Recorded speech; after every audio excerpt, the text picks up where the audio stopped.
Welcome to the Cognitive Crucible, produced by the Information Professionals Association. Our website is information-professionals.org, where you can find links and information about today's conversation and get access to members-only content.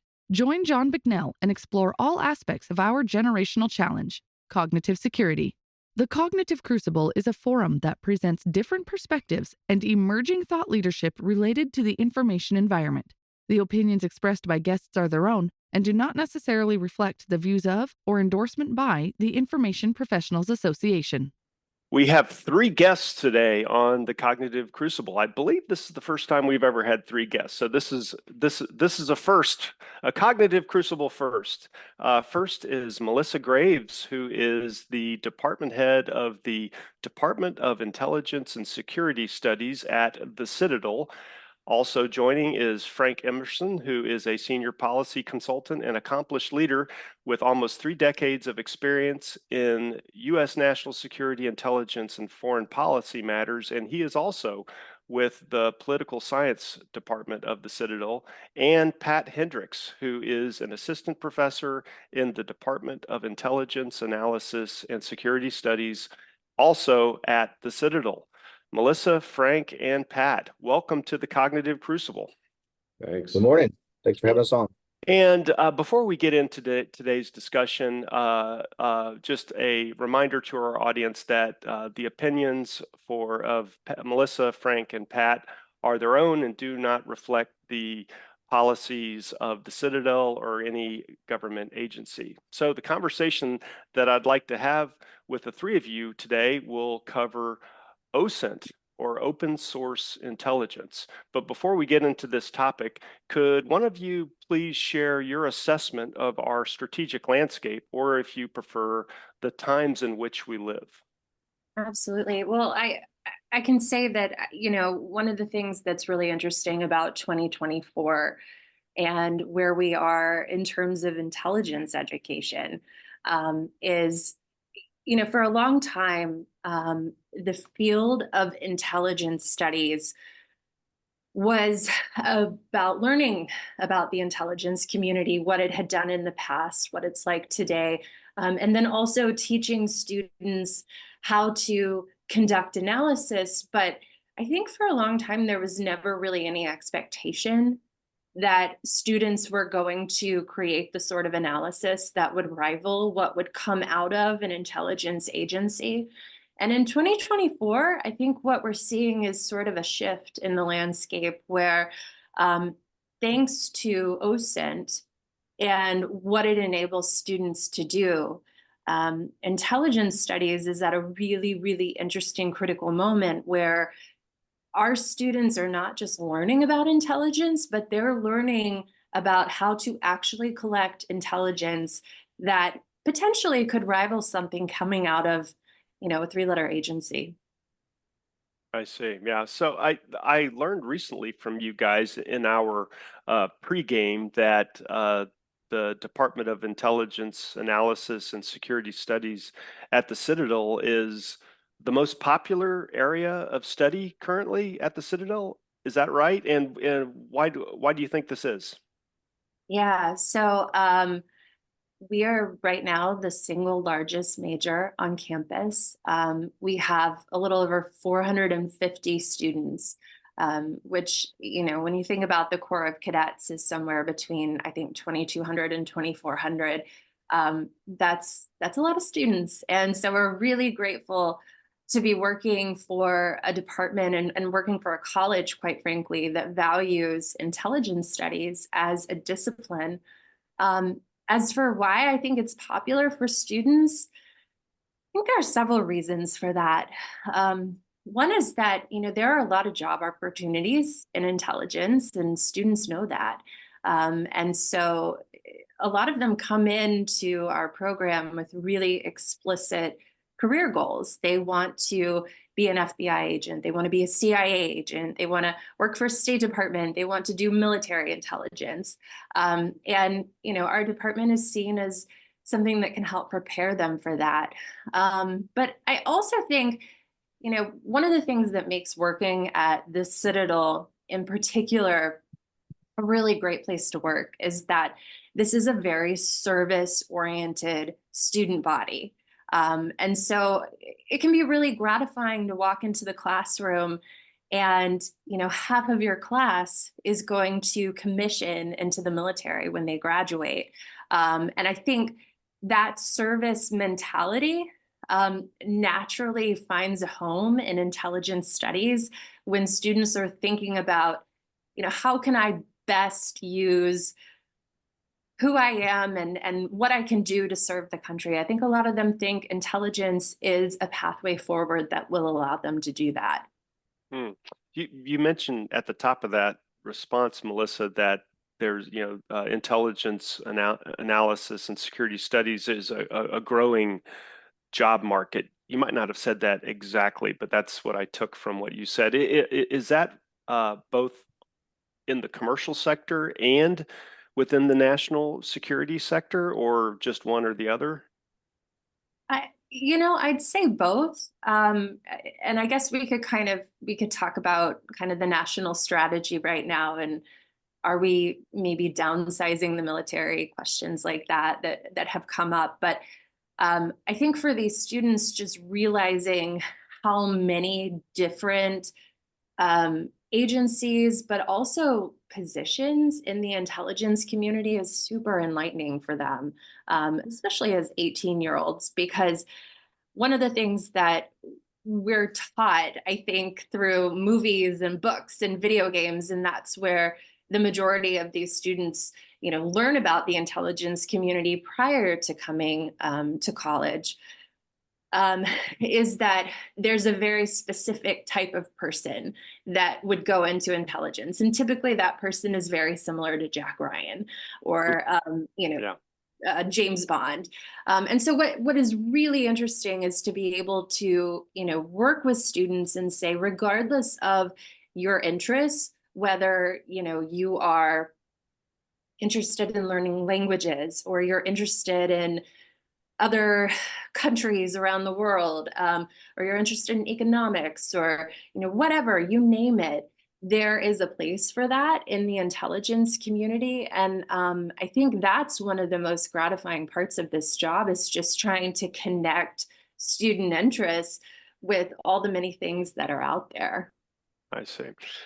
So the topic of conversation today, we wanted to focus on OSINT, or open source intelligence. Could one of you discuss what to our audience who may not be familiar, what is OSINT, and right on the heels of that, maybe contrast OSINT with publicly available information, or PAI. Well, I'll just read off the DNI's recent definitions that they've come out with their 2024 to 2026 strategy. As you said, we're not representing their views, but they recently came out with some key definitions, and they define open source intelligence as intelligence derived exclusively from publicly or commercially available information that address specific intelligence priorities, requirements, or gaps. And then following in May, they came out with a policy framework for commercially available information, where they define both publicly available and commercially available, where commercially available is data or other info that is a type of customarily made available or obtainable by sale, lease, or license, where publicly available information is that which is open to the public, whether it's gathered on the internet or otherwise. And Pat and I and Melissa were talking about that, and I know Pat has some additional ideas on how that can be debated. Yeah, I'm not sure a lot of people who work in OSINT actually agree with that definition. There's no surprise there, I suppose. Is that right? This is like, yeah. ask 10 different OSINT practitioners, you get 10 different answers, kind of a thing? For sure. And I think that has to do with issues of some of the outfits. I won't name names here, but some of the outfits are best known OSINT outfits, particularly as it relates into cutting into the GRU operations for the Russians, for instance. A lot of the information wasn't publicly available. That information was, they they found a thread publicly through OSINT, and then they paid hackers to go in and to dig into these people. So it hacked material, and there's a lot of breached data that's out there. That's publicly available? Is it OSINT? Even we talk about the internet, we tend to think, I think, because we watch too much NCIS, where somebody says, "I need this blueprint right now," and somebody just gets on the computer in 30 seconds, it's there. That's just not how it works. A lot of information is not digitized. So if you find it in a tube in a warehouse, is it open source? I say it is, but some people would say it's not. So there's a lot of gray area here. Yeah. So we'll have a link to this in the show notes, but we had another OSINT conversation with a practitioner, Elliot Jardines. This was at least a year and a half ago now, but one of the takeaways that I recall from that discussion was OSINT. These are my words, right? I'm trying to recap what he said. OSINT has been historically a second tier or not quite as valued form of intelligence compared to, I don't know, traditional intelligence collection with people distributed throughout the world. Does that resonate with you guys as a way OSINT has been looked at historically? Yeah, I think so. I mean, having spent 26 and a half years in the intelligence community, it wasn't always the intelligence discipline of first resort like it is now. And I know Melissa wanted to talk a little bit about the past from the Office of Strategic Services. But if you look back through history, going from the foreign broadcast information services to now, where it is labeled as the intelligence discipline of first resort, and getting back to our classes right now, I'm teaching U.S. foreign policy and world atrocities, and some of the indicators and signs of the next genocide or war crime or crime against humanity. Most of the time, we're going to start to see signs from the open source intelligence realm rather than some clandestine type of collection. Yeah. I had a conversation with a company, not on the podcast, just as a separate conversation altogether, and they are contracting with private citizens throughout the United States to install listening devices or antenna or I'm not sure what you call it, like to collect like 911 calls that are available in the open airwaves, and they're putting these on private citizens' houses for, I don't know, $50 a month, renting a rooftop through across America. So I mean, I guess my question is could that be considered publicly available information? I mean, this is back, I guess, to Pat's comment a moment ago. I mean, these are things that this is information that the typical citizen can't just find on the ground or go look up in the public library or search for on the internet, but it's information that's traveling through the airwaves nevertheless. Would that be considered publicly available information? I think it would be. It would. If they're calling, say, to 911, that information could be FOIA'd. So I would say it is. Yeah. Right. Well, we're not even talking about FOIA requests. We're talking about real-time collection of 911 calls in order to feed that back into better decision making. So for this outfit, they were doing it for the purpose of providing real-time information to like large companies that want to know about when and where potentially their employees are at risk of something that's happening in a parking lot where their employees might be driving through or making deliveries and that kind of stuff.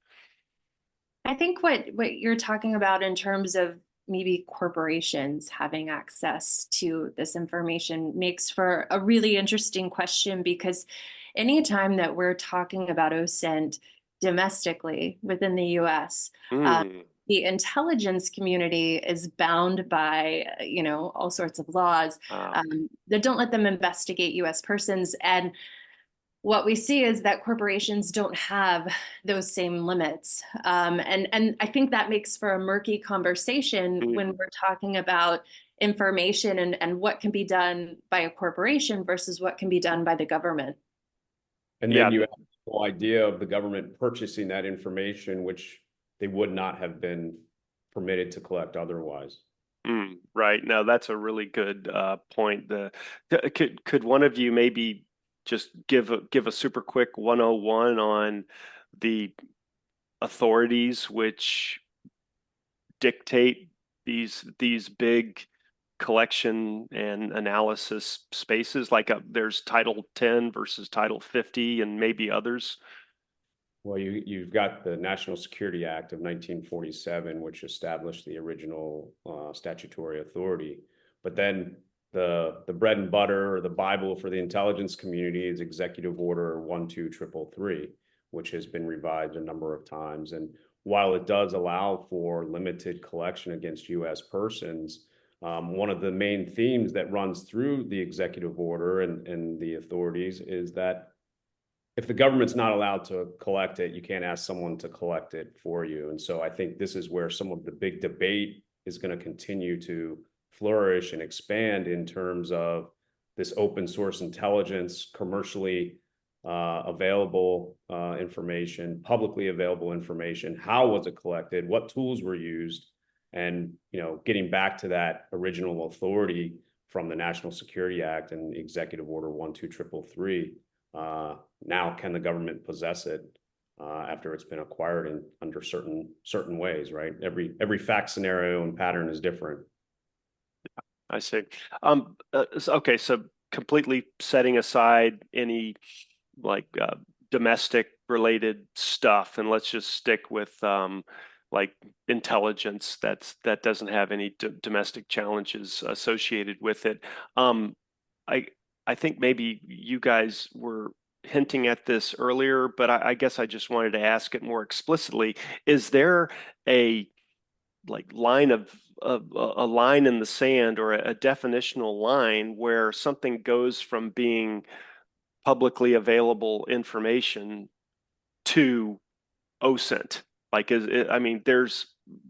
They're two different terms for a reason, right? But how does something get characterized as OSINT?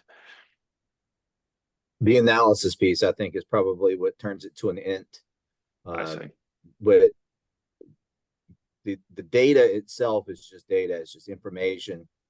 But until it's processed and analyzed and then theoretically disseminated, it's not intelligence. So I think someone described it as the information is the ingredient, and then OSINT is the product after the analysis piece.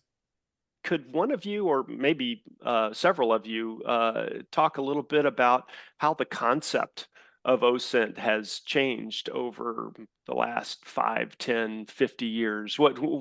Whatever the relevant time frame might be for this question.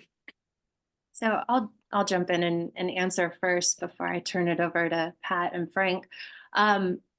So about a year ago, I was doing a project on the intellectual history of intelligence analysis, sort of seeing, where did analysis begin in the intelligence community, and how has our understanding of intelligence analysis shifted over time? And one of the things that I was really struck by was just the makeup of the analysts back in the OSS, the Office of Strategic Services, during World War II.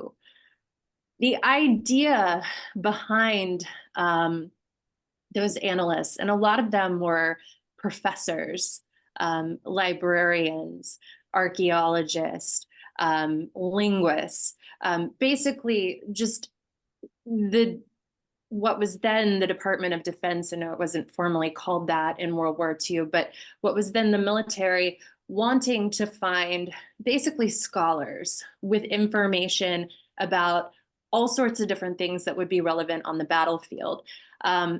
What's really interesting about that is that these scholars each had their own methodology for getting information, but in a lot of ways, it was very OSINT driven. It was that these people were hired because they knew how to access information. And so, I was listening this morning to your interview with Elliot Jardines, and he talks about this great anecdote of during the first Persian Gulf War, the U.S. government needing a soil sample, and they could either send people behind enemy lines to get this in Iraq, would be really dangerous, possibly risk lives. And the way that they found a way around that was to go to the Library of Congress, and it turns out archaeologists had collected this, 100 years ago when they were doing soil study samples. That story, when I heard that, I thought, oh my gosh, like that is exactly what the OSS was hoping those early analysts would do, that they knew where to find information, because at that time, they didn't have a lot of classified information to rely upon. And so they basically were, in a lot of ways, relying on what was currently known in their fields about whatever the question at hand was. What I think is interesting is once we watch the intelligence community become established as a formal organization in 1947, we see a shift to this prioritization of classified information. And I think what's lost in that is the understanding that, back in the day, it wasn't about just looking at classified information in order to make your determination. It was that you wanted analysts that understood the full information landscape beyond what was classified, and how to maybe apply that information to, questions that were directly relevant to national security. So in a way, I feel like we're kind of creatively coming back to an origin that that was always intended to be present in the intelligence community, and that is just being creative about how information is procured, and also understanding that the information that's needed to answer these critical national security questions don't always reside in classified material. You really see the change over a real jump forward. Frank mentioned the FBIS, which I'm old enough to have had to use microfilm and microfiche, which is still out there actually, to go through. I mean, back then they would scoop up all these the press, newspaper articles or whatever else, broadcast media, and then they would translate it over. Really laborious stuff, still is. And it was super useful because, say if you were in the Soviet Union, which is enormous, they had to convey from the top down, policies essentially from the top down. So there was a lot of publicly available information. That narrative had value. So just reading what was publicly available was super valuable. But it was obviously in the 1990s and I'd say the early 2000s where open source really takes it becomes much, much more important. I think, no offense, Frank, it seems like the intelligence community are a little behind the curve there on that, especially when you have things like social media. YouTube starts in 2005. You have Facebook, now called Meta, starts in 2005. I think Twitter starts in 2006. And back then it was a goal, much more even now, because they didn't strip out the metadata back then. So you could really go through the metadata. There was so much information on social media, a stalker's paradise, I'd say. And then the one thing I was talking about this with Frank last night, which is the real big changeover is in geospatial, because back in the 90s or the first Gulf War, actually, GIS was out there. I can get into the whole thing about why GIS was actually created. It's pretty old, actually. It's a 50-year-old technology, maybe 60-year-old technology. But what was available to the public was throttled back and not particularly accurate. But after the first Gulf War, that information gets out there, it becomes very accurate. It has like a lot of commercial applications. Every time you put on your phone your destination, it takes you to the right place. That's for instance. But it's also the satellite imagery. It's just incredible what is available to anybody through Bing, through Landsat, through NASA, that was never available before. It was only the domain of nation states. That's the one that's the biggest game changer for me, I think, even more so than social media. And that changes that the OSINT landscape in profound ways. I'm heard a little friendly jab there, Pat, towards Frank. Frank, what do you have any reclama, or what's your take on this? I'm not here to defend the government, but but I am here to say that this leads to where we're going now at the Citadel. And you look at where the DNI is, and the fact that they've come out with a new strategy, their 2024 to 2026 strategy for open source intelligence. And this is where, we're coming to present day, where the DNI is looking at expanding partnerships, deepening relationships among academia, private sector, and government. And this is where we all decided it's time for the Citadel to take the lead and jump in and try to host an open source intelligence conference that helps the government and the private sector to implement this new strategy to continue to push open source intelligence forward. And what better place to host a conference than the Citadel, with the largest intelligence department, at least in the Southeast. And I don't know all the intelligence departments around, but we're probably rivaling one of the biggest departments in the country. So while they may have been slow to the game or may not, at least now we've got this new strategy, and they're starting to look for partnerships. And Pat and I did a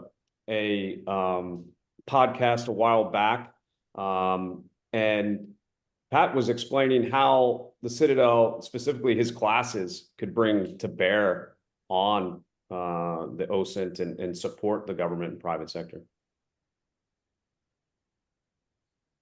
Yeah, that's dynamite. I really appreciate you guys bringing into the conversation the whole concept of partnering and collaboration between government and academia and the private sector. And it sounds like this conference that you guys have, and it's coming up at the end of October 23rd, 24th, and 25th.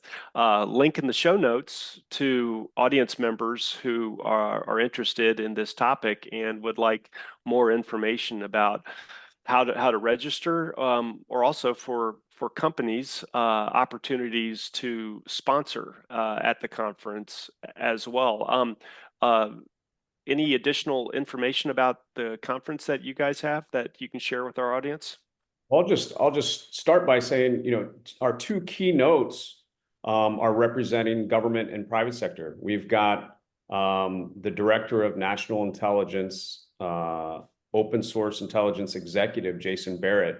He's going to lead us off on the evening of the 23rd and the morning of the 24th. And then we have Microsoft Federal's Jim Ford. And so we've got two of the entities represented, and then of course the Citadel's leading the way with the third. But I'll turn it over to Melissa and Pat.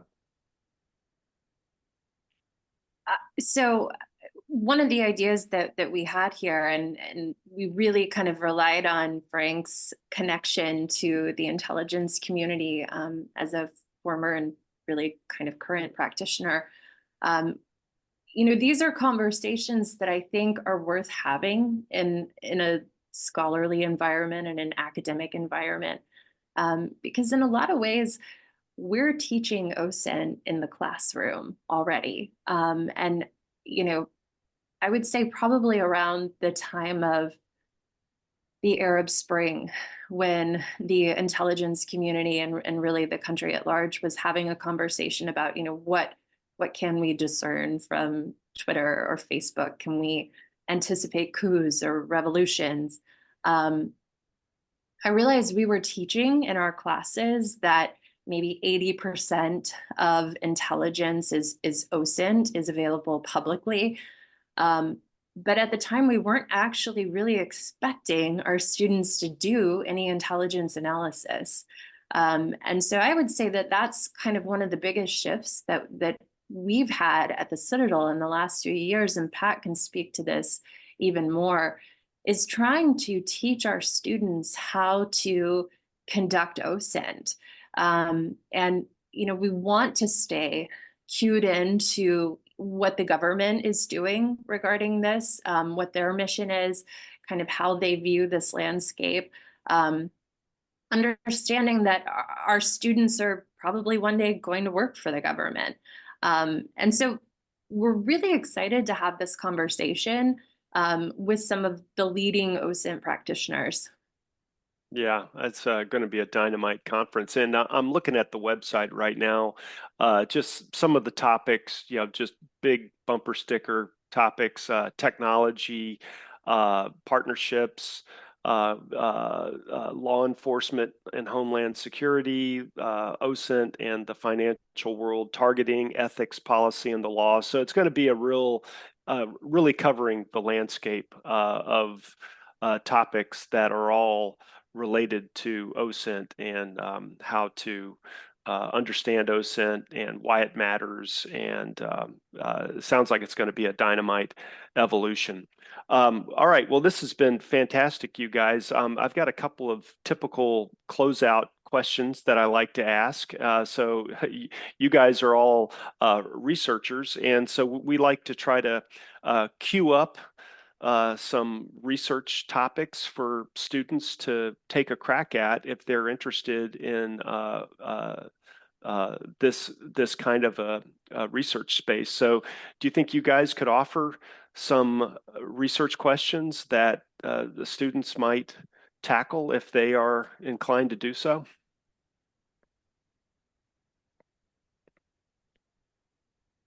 So I think one of the first areas that really needs to be explored, and that's why I'm excited that we're talking about this at the conference, particularly from a legal standpoint, is, legally, ethically, where does academia fit in the OSINT landscape?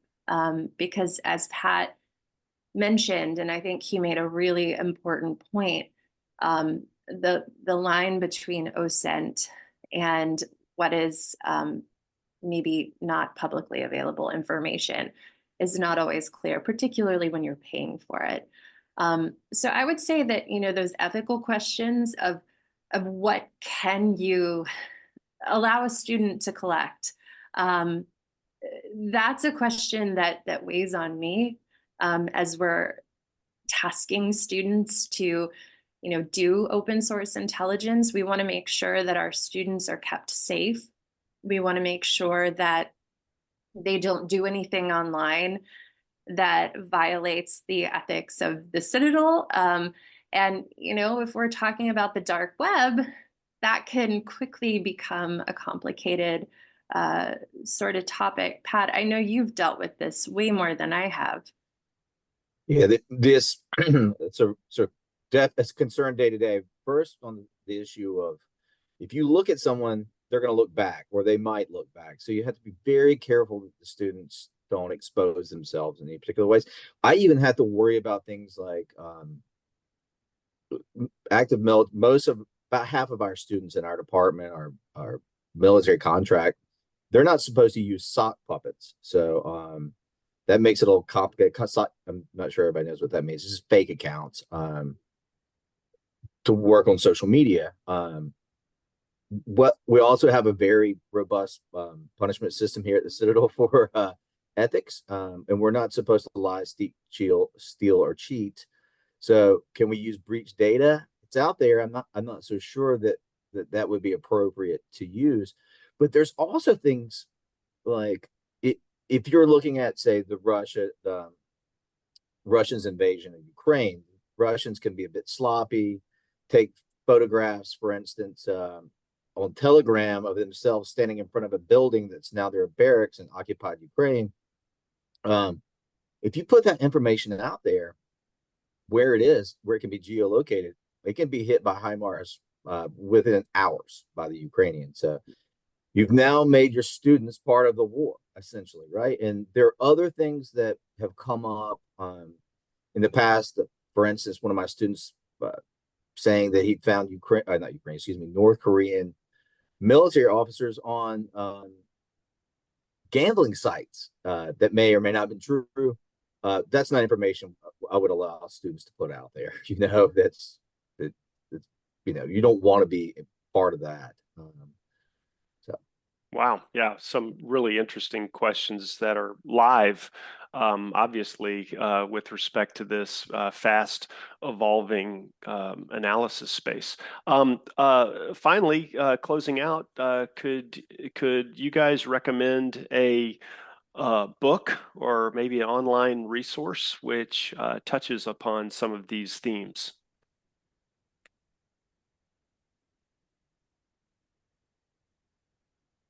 Well, so the Bellingcat book, I can't remember the name right off my hand. We Are Bellingcat by Elliot Yes. Higgins is a great source in terms of finding, kind of their background, where Elliot Higgins came from. I know you were asking for books, but something that I've started showing in my class is the Nilvani documentary. I think it's on HBO right now. It came out a year or two ago, and you see Christo Graves, who also worked for Bellingcat, go through the process alongside Alexei Navalny of basically using OSINT to locate the Russian operatives who poisoned him when he was in Siberia. And it's a really great, especially for students, it's great for them to visually see that process. And also to see, as Pat just spoke to so aptly, the implications of this OSINT, because it's not just that we're collecting intelligence, it's that, this intelligence is collected and lives are potentially on the line. I was in a conference presentation at the International Studies Association back in April, and there was a researcher, Aaron Bateman, who was talking about how OSINT has been used and has led to, the death of journalists in Mexico. That's really sobering to think about, the fact that this information has that sort of implication. And so I think Elliot Higgins' book, We Are Bellingcat, and also the documentary that I referenced, both do a good job of just showing the gravity of, what OSINT is capable of and why we need to really think carefully about how we use it. The BBC is also Eye on Africa, I think is what it's called. It has a lot of resources. There are a lot of online, free, publicly available OSINT training collection techniques and manuals, that sort of thing online. I'll say this about that, though. The OSINT community online is very focused on the collection piece, and that's fine. But that collection piece changes all the time. Those techniques change out. In fact, I have a technique I was teaching in class. It was still live the night before, went to class, and it closed out just like that because the general public kind of was using it too much, and then they shut it down just that quickly within 24 hours, less 12 hours. So like I mentioned earlier in the show, the real difference isn't the collection. The collection changes all the time. It's the analysis and it's the reporting part that I think makes it OSINT. Yeah, and I would just add with the changing, you mentioned the changing world order, the world order at the beginning of the show. I mean, with People's Republic of China attempting to make moves that changed the world order that was established after World War II. Our conference hopefully will start to address the question of how do we leverage academic institutions to support the national security strategy with open source intelligence. All right, fantastic suggestions and great discussion all around. And with that, Melissa Graves, Frank Emerson, and Pat Hendrix, thank you all very much for being guests on the Cognitive Crucible. Thank Thank you. Thank you, John. so much for having us. The Cognitive Crucible is the only podcast dedicated to increasing interdisciplinary collaboration between information operations practitioners, scholars, and policymakers. To find out more about the Information Professionals Association, visit us at information-professionals.org. Please support our podcast by giving us a 5-star rating and leaving a review.